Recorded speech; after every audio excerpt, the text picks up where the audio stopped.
Le confesé mis deseos, y él me respondió con el portazo más doloroso. No estoy del todo segura de cómo comenzar a relatar esto sin que me juzgues de inmediato, pero intentaré ser sincera. Mi nombre es Lyra, un nombre que podría parecer inventado por un niño imaginativo o por una madre moderna con un exceso de cariño. No siempre estuve conforme con mi nombre, hasta que decidí hacerlo mío con orgullo. A menudo me han dicho que Lyra, no pareces una persona real. A veces, dudo de mi propia existencia. A veces, me miro en el espejo y siento que soy un experimento social hecho carne. Nací en un barrio acomodado del este de la metrópoli, hija de un auditor obsesionado con los números y una doctorada en enfermería que había perdido la fe en la vida mientras pasaba sus días en la sala de emergencias. Crecí bajo reglas estrictas, con castigos por no mostrar gratitud y una represión emocional disfrazada de buena educación. Desde pequeña, me enseñaron que ser educada era la clave de todo, y que lo que uno sentía o soñaba en secreto no tenía importancia si no se convertía en acciones útiles. Pero yo anhelaba algo más. Disfrutaba bailar sola en mi habitación, pintar cosas sin sentido, escuchar conversaciones ajenas e inventarles finales. Desde joven, fui más observadora que protagonista. Tenía amigas que se enamoraban a los 14 años como si se fueran a morir, mientras que yo solo pensaba en viajar, en salir, en no deberle nada a nadie. Nunca fui de las que suspiraban por un vestido de novia ni de las que hacían listas de nombres para hijos. No era por rebeldía, simplemente nunca lo sentí mío. Mientras todas mis amigas hablaban de ser elegidas por un hombre, yo pensaba en ser libre, en dormir sola en una cama enorme y no tener que explicar por qué no deseaba asistir a cenas familiares los domingos. Estudié sociología, y antes de que pongas los ojos en blanco, sí, sé que suena pretencioso. Pero no lo hice por moda. Me fascinaba cuestionar todo, el poder observar algo que todos dan por sentado y preguntarme, ¿por qué tiene que ser así? ¿Y si no lo es? Me gustaba el desorden. Me sentía cómoda en él. Pero, al mismo tiempo, dentro de ese mismo caos, me sentía sola, profundamente sola.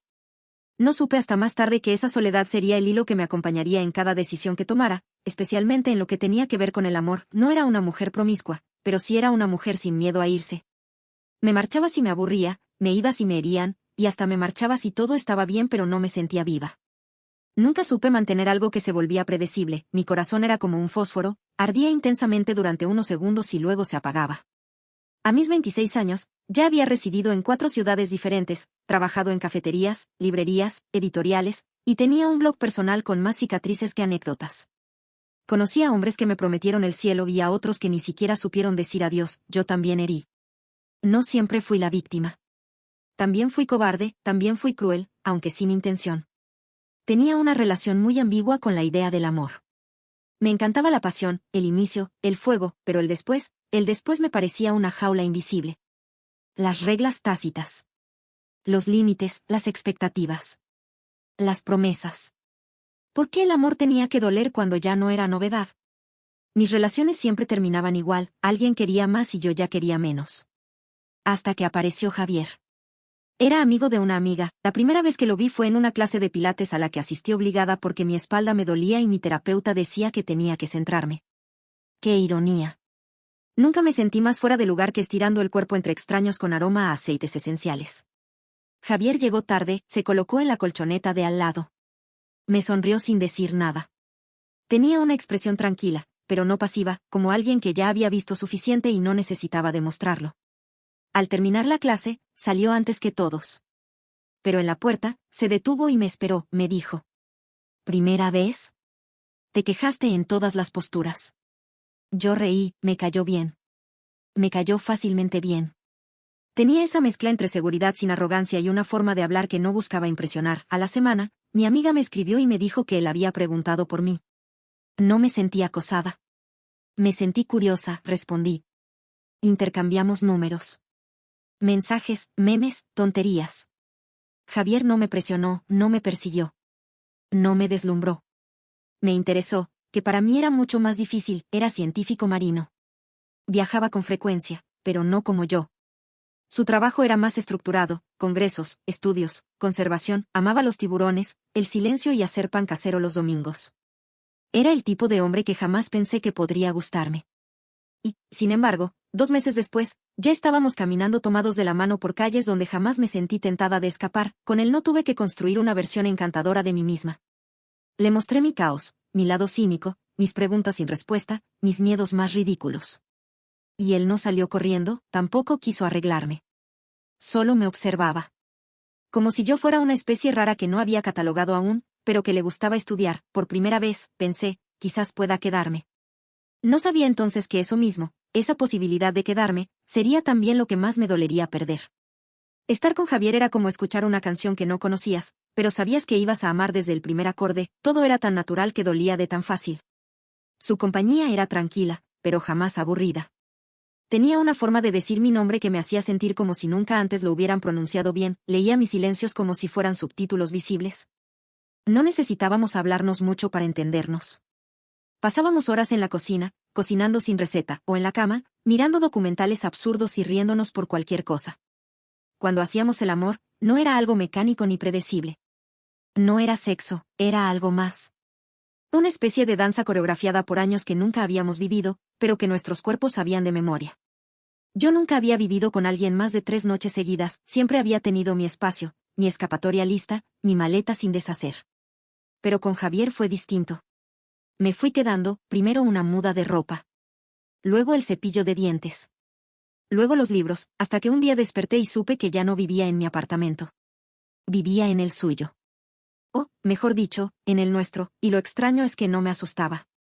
De alguna manera comenzamos a construir sin darnos cuenta. Las compras del supermercado se hacían entre los dos, las cuentas se pagaban por turnos. Nos acostumbramos al otro como quien se acostumbra al aroma del café por la mañana, sin pensarlo demasiado, pero sin poder renunciar a ello. Pero más allá de la rutina, estaba la compatibilidad, nos gustaban las mismas películas, pero también sabíamos discutir cuando nuestras opiniones chocaban. Éramos dos personas muy distintas que encontraban puntos de encuentro por puro deseo de entenderse. Yo era más impulsiva, él, más analítico. Yo quería respuestas rápidas. Él me enseñaba a tener paciencia, no todo era perfecto, claro. A veces sentía que me faltaba aire, que necesitaba mi espacio, pero no por culpa de él, sino por lo que yo era. Por esa parte de mí que aún se resistía a la quietud, a veces salía a caminar sola por horas sin avisar. A veces iba a tomar café sin compañía solo para recordarme que aún podía estar sin nadie. Y Javier, él lo aceptaba, a su manera. Me daba libertad. Pero también me recordaba, en su forma sutil y amorosa, que me quería cerca, que me elegía todos los días. Que no tenía miedo de lo que yo era, aunque a veces no lo entendiera. Fue en esos meses cuando comencé a preguntarme si finalmente había encontrado a alguien que valía la pena quedarse, me imaginaba, por primera vez en la vida, creciendo junto a alguien. No porque fuera fácil, sino porque se sentía honesto. Real, posible, y justo cuando pensé que ya no necesitaba nada más, comencé a necesitar algo que nunca antes me había atrevido a nombrar. Convivir con alguien puede ser el mayor acto de amor, pero también el más lento veneno para ciertas almas como la mía, al principio era todo deseo y costumbre nueva. El cepillo de dientes compartido, los planes para el sábado, las toallas con aroma a él. Pero luego, con el tiempo, aparecieron los silencios que ya no eran cómodos, los hábitos que se repetían con precisión quirúrgica, y esa sensación opaca de que la emoción se estaba desvaneciendo no era culpa suya. Ni siquiera mía. Era la rutina, la estructura. Lo establecido. Y esa maldita palabra que siempre me hacía fruncir el ceño, futuro. Javier comenzó a hablar de ahorrar para comprar una casa. De tener un perro, de ir a ver terrenos. Y yo sentía como si el pecho se me encogiera con cada sí que salía de mi boca. Porque una parte de mí deseaba eso o quería quererlo, pero otra parte gritaba por dentro como una niña encerrada en un cuarto sin ventanas. No quería herirlo. No quería perderlo, pero tampoco podía seguir ignorando esa inquietud que se instalaba como una gota sobre la piedra, desgastándome. Fue entonces cuando una idea comenzó a rozar mi mente como una brisa incómoda. ¿Y si simplemente no tenía que elegir? ¿Y si podía amarlo y aún así tener otras experiencias? No por falta de amor, sino porque el deseo no es finito, el deseo es múltiple. Es un río que no se canaliza fácilmente. No quería reemplazar a Javier, quería sumar algo. Algo distinto. Algo que me permitiera seguir siendo yo sin perderlo a él, así que empecé a pensar, cada vez más, en la posibilidad de abrir la relación. No se lo mencioné de inmediato, claro. Era un pensamiento tímido al principio, una fantasía que no sabía si era válida o si estaba traicionándolo con solo imaginarla. Pero creció. Día tras día, conversación tras conversación. Lo veía dormir y me preguntaba si él podría comprenderlo. Si podría amar como yo, sin jaulas, sin mapas predefinidos, lo veía cocinar y me preguntaba si podría compartirme sin perderme. Si era capaz de exigirme que dejara de ser lo que soy. Pero no podía decirlo aún, no así. No sin preparación. No sin entender bien yo misma lo que quería, comencé a leer sobre relaciones abiertas. Sobre acuerdos. Sobre poliamor, no como moda, sino como una posibilidad real de vivir con honestidad. Me convencí de que si hablábamos bien, si lo hacíamos desde el respeto, desde el amor, podría funcionar. Él era un hombre inteligente, comprensivo, reflexivo. Y si solo necesitaba entender que abrir la relación no era traicionarlo, sino compartirle una necesidad, me prometí que lo hablaría pronto, que buscaría las palabras justas. Que lo haría sin lastimarlo. Pero no sabía que, para Javier, algunas cosas simplemente no se negociaban, y yo estaba a punto de romper algo que, una vez roto, ya no podría volver a armarse igual. Yo no podía con ese silencio interior. Me lo había prometido a mí misma, no dejaría que esto se convirtiera en un secreto que me consumiera desde adentro. Tenía que hablar. Decirlo, ponerle voz a eso que me revoloteaba desde hacía meses. Porque si lo dejaba crecer sin nombrarlo, se volvería monstruoso. Y me arrastraría con él, pero no era fácil. ¿Cómo le explicas a alguien que amas que lo que más necesitas es desear a otra persona sin dejar de quererlo a él? ¿Cómo le dices a un hombre que se ha entregado con ternura, que te ha brindado estabilidad, que te ha abierto su hogar y su cama, que no es suficiente para todos los rincones de tu ser? No había manera amable. Solo había verdad. Empecé a ensayar mentalmente la conversación. En el metro. Caminando sola, frente al espejo. En voz baja, como si fuera una bruja recitando un conjuro peligroso. Javier, necesito hablar contigo sobre algo importante. No quiero terminar contigo, no es eso. Es que siento que necesito vivir algo más.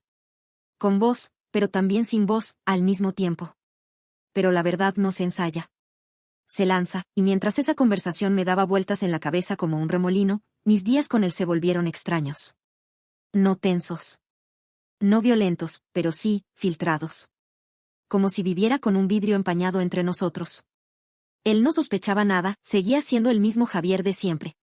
Amable, atento, cariñoso. Me preparaba el café como me gustaba, me dejaba notitas en la nevera. Me abrazaba por la espalda cuando yo cocinaba en silencio. Y eso, lejos de tranquilizarme, me desesperaba más, porque su amor era tan puro, que me sentía vil por tener un deseo que lo excedía. ¿Acaso él no era suficiente? No. Lo era, pero yo no era suficiente para mí misma. Y eso, no era su culpa. Entonces, una tarde, después de semanas acumulando ansiedad y gestos no dichos, fui al café donde nos conocimos, lo cité ahí. No por romanticismo, sino porque sabía que ahí, entre la música suave y las mesas con testigos anónimos, me sería más difícil echarme para atrás. Llegó puntual, como siempre, con su camisa azul arremangada, su sonrisa cálida, y ese perfume que me evocaba a hogar. Se sentó frente a mí y me besó la frente. No sabía que ese beso sería el último que yo recibiría como su todo, yo ya no quería posponerlo más. Así que fui directo al corazón de mi duda. Javier, ¿qué pensarías si te dijera que me gustaría abrir la relación? Se lo dije con la voz firme, pero el alma hecha trizas, y él dejó de sonreír. Fue inmediato. Como si le hubiera soltado una bomba en el pecho, ¿abrir la relación? Repitió, como quien escucha un idioma extraño. ¿Quieres estar con otros? No pude mentirle. No es que quiera estar con otros como si tú no me bastaras, es que quiero vivir algo más. No perderte. Solo sumar algo, explorar. Pero seguir construyendo esto. Lo nuestro, se quedó en silencio. Me miraba como si no me conociera. Como si de pronto se le hubiera caído la venda del amor y estuviera viendo a una extraña, ¿y eso para ti es amor? Me dijo, sin levantar la voz, pero con una firmeza que me atravesó. ¿Amar es necesitar que el otro te deje acostarte con alguien más? Tragaba saliva. No tenía respuestas simples, no las hay cuando la libertad choca con el afecto. Para mí, amar es ser honesta. Es no engañarte, es mostrarte lo que soy, aunque sea incómodo. Él respiró hondo. Como si necesitara oxígeno para no estallar, y entonces dijo, sin tartamudear. No puedo. No quiero, y no voy a ser parte de eso. No nací para compartir a la persona que amo. Y si tú necesitas eso, entonces no soy yo el hombre que estás buscando, sentí el piso abrirse bajo mis pies. Porque no lo había planteado como ultimátum. Solo como conversación, pero él ya lo había decidido. Se levantó, dejó dinero para su café, y me miró una última vez. Sus ojos tenían lágrimas contenidas, pero no suplicaban, no odiaban. Solo se despedían. No me llames, Lira, no después de esto. Y se fue. Así, simple, crudo. Como si yo hubiera matado algo sagrado, regresé a casa sola. Nuestra casa. Pero ahora solo mía, las luces estaban apagadas. El aire estaba pesado. Y todo tenía el olor de un amor recién muerto. Me senté en el borde de la cama. Vi su cepillo. Sus libros, la taza que él usaba. Todo estaba igual, pero yo ya era otra. Javier no gritó, no me insultó. No me juzgó con palabras crueles. Solo me dejó, me sacó de su historia. Me cerró la puerta con la educación de quien sabe que no quiere volver a entrar a un lugar que le dolió. Y eso dolía más, porque me dejó con la culpa limpia. Con el corazón partido en silencio. Sin drama, sin escena. Solo con la certeza de que no iba a regresar. Pasaron los días como se pasa una fiebre, entre sueños extraños, sudores fríos y una tristeza que no tenía nombre. Me preguntaba si había cometido un error. Si me había dejado llevar por una idea que no valía lo que perdí, pero también me cuestionaba si era justo obligarme a ser alguien que no era, solo por miedo a perder. Javier me dejó. Pero yo también, de algún modo, lo había soltado, lo había empujado sin querer. Y aún así no me arrepentía de decir mi verdad. Porque el amor que se calla por miedo a la pérdida termina muriendo igual, solo que lento. Con más culpa. Así que lloré, sí. Lloré mucho. Lloré en la ducha, en el metro. En la cama. Lloré con el celular en la mano sin atreverme a escribirle, lloré escuchando las canciones que nos gustaban. Lloré leyendo las conversaciones pasadas, como si las palabras guardaran el calor de su voz.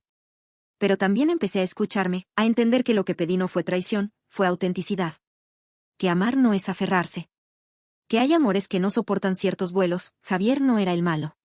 Yo tampoco era la perversa. Éramos solo dos personas que amaban distinto, y cuando eso no encaja, se rompe. El duelo seguía, pero algo dentro de mí empezaba a sanar. Porque a veces, ser leal a una misma, también duele, pero es el único dolor que te salva.